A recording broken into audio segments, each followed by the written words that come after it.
Hey guys, welcome back to my channel. Thank you guys so much for stopping by. If you guys already seen the title, then you guys know that this makeup look is featuring the one and only PATRICKSTARRR. This is his new release and I am filming it on the day that it's releasing, which is really awesome. Here's how the packaging looks. It's like a suitcase, of course, because his theme was Destination Diva.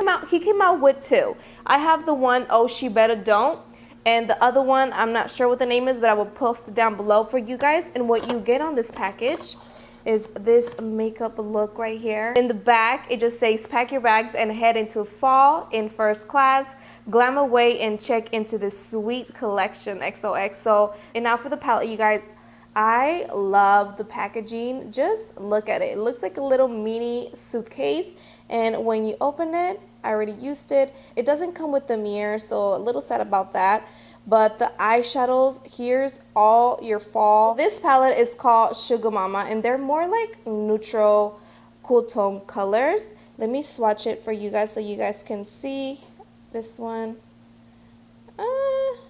This one. It's so deceiving in the camera. Look at how they look.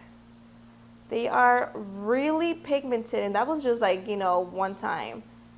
They're so beautiful. I'm wearing all three except for this one. I was going to wear it, but then I'm like, I already did a green makeup look, but they are really, really pigmented. Like I told you guys, I love the packaging. Also came with a lipstick. Now, mine already fade away, which it really sucked because I just had it in my purse, and I guess it's too fragile that it faded away. But this one is the Ultimate Diva. It's a gorgeous, perfect fall color, and like it is super pigmented, girl. As you can see it on my lips, it is pigmented. And like I said, this one's the Ultimate Diva.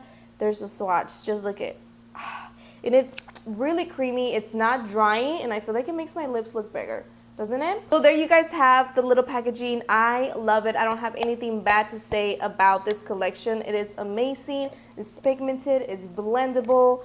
Lips are really buttery and they're not drying at all, and just look at how pigmented, girl. So let's jump right into this look.